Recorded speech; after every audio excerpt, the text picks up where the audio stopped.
নমস্কার, নতুন ভিডিওতে আপনাদের সকলকে স্বাগত। যারা জিৎ ফ্যান আছো তাদের জন্য একটা ধামাকা আপডেট। এটা শোনা যাচ্ছে রায়ান রাফি এবং জিৎ তারা কিন্তু একসাথে কোলাব করতে চলেছে। দেখো, প্রথমত বলে রাখি এটা কোনো অফিসিয়াল আপডেট কিন্তু এখনো নয়। কিন্তু ওই যে কথায় বলে না, যেটা ঘটে বা যেটা শোনা যায় তার কিছু তো ঘটে। তা শোনা যাচ্ছে ইনিশিয়াল ভাবে তাদের দুজনের মধ্যে কিছু কথাবার্তা চলছে। তা এখন দেখা যাক এই প্রজেক্টটা তারা কি নিয়ে আসতে চলে। দেখো, জিদ্দা আমাদের বাংলা সিনেমায় যে কন্ট্রিবিউশন করেছে এতদিন অবধি, সেটা ভুলবার নয়। কেন, প্রত্যেকটা সিনেমা এবার কিছুটা সময় জুড়ে এই মানুষটার একটা খারাপ সময় চলছিল। একটা প্রত্যেকটা মানুষেরই লাইফে একটা খারাপ পিরিয়ড থাকে।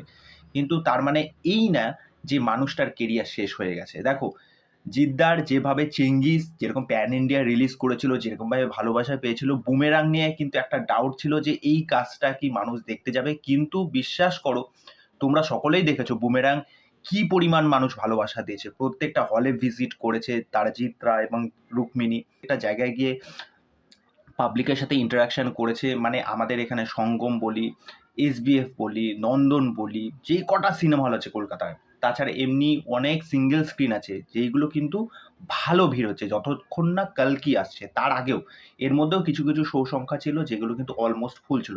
দেখো, এবার রায়ান রাফির মধ্যে সেই পোটেনশিয়াল আছে। কেননা শাকিব খানকে যেভাবে তিনি তুফানে তুলে ধরলেন, ঠিক আছে? আপামর বাংলাদেশ বা ওখানকার যারা মানুষ আছে বা বাইরের যারা মানুষ আছে তারা কিন্তু প্রত্যেকেই এটা জানে যে তারা কিন্তু এরকম শাকিব খানকে বা এরকম তার ডায়লগ ডেলিভারি বা এরকম অ্যাকশন তারা কিন্তু বাংলাদেশে আজ অব্দিও তারা দেখেনি।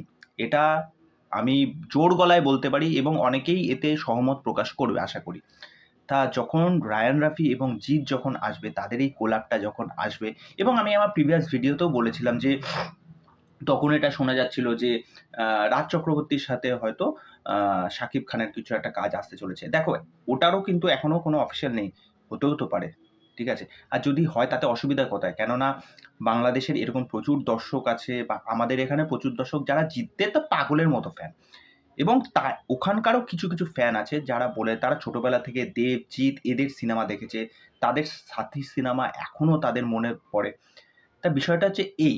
আবার কিছু, কিছু মানুষজন আছে সেই বিষয়টাকে নিয়ে নানারকম ছোড়াছুড়ি করেছে বা নানারকম মন্তব্য করেছে। দেখুন, ডাইরেক্টর যেকোনো দেশেরই হতে পারে। সে যদি কোনো অ্যাক্টরের সাথে কাজ করে এটা তো খারাপের কিছু নেই। সেই অ্যাক্টরের মধ্যে যদি পটেনশিয়াল থাকে, সেই অ্যাক্টরের মধ্যে যদি ক্যাপাবিলিটি থাকে, তা কাজ না করার কি আছে? ঠিক আছে? এবার ব্যাপারটা হচ্ছে কি, একটা বিষয় এটা আমিও বলেছি এবং অনেকেও সেটা খেয়াল করেছেন নিশ্চয়ই যে এসবিএফ এর সাথে জিদ্দার কিছু একটা মনে হয় ক্ল্যাশ আছে। তা সেটা বাদ দিলাম।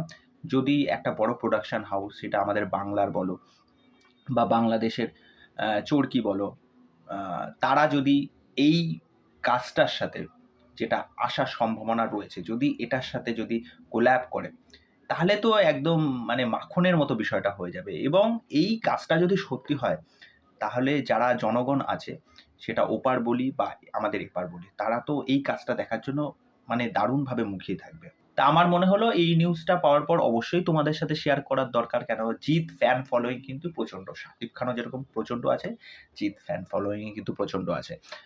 আর আরেকটা বিষয় যে আমরা কিন্তু জানি রায়ান রাফির কিন্তু পরবর্তী প্রজেক্ট সেটা হচ্ছে আরফান নিশোর সাথে পরবর্তী প্রজেক্ট আছে। এটা শোনা যাচ্ছে। তারপর হচ্ছে 'তুফান 2' এর একটা সম্ভাবনা রয়েছে। তা দেখা যাক এইটা নিয়ে কি আপডেট পরবর্তীতে আসে, সেটা আসলেই তোমাদের সাথে অবশ্যই শেয়ার করব। তা এই বিষয়ে তোমাদের কি মতামত সেটা অবশ্যই আমাকে কমেন্ট করে জানিও। তো চলো আজকের ভিডিও এখানেই শেষ করছি।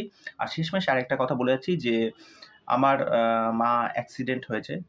যার দরুন মায়ের মাথায় এবং পায়ে চোট লেগেছে। Complete bed rest. যার ফলে তোমরা সকলেই জানো প্রত্যেকের বাড়িতেই যাদের, যাদের মা আছেন, যে মা একটা ফ্যামিলিতে কত বড় একটা দায়িত্ব পালন করে থাকেন।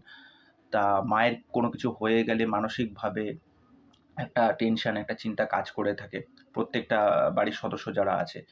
তা মা ছাড়া মানে সংসার অচল যাকে বলতে গেলে। এবার সেই ক্ষেত্রে আমার একটু ভিডিও একটু আসা কম হচ্ছে, কাজ করাও একটু কম হচ্ছে। তা তোমরা এভাবে পাশে থেকো। আমি আশা রাখছি এরপরে একটার পর একটা আপডেট বা ভিডিও নিয়ে তোমাদের সামনে আসবো। তার জন্য আমি তোমাদের কাছে ক্ষমা প্রার্থী। আর চ্যানেলে এসে আমার চ্যানেলটাকে সাবস্ক্রাইব করে দিয়ে এইভাবে আমার সাথে থেকো, পাশে থেকো। আজকের মতো এখানেই।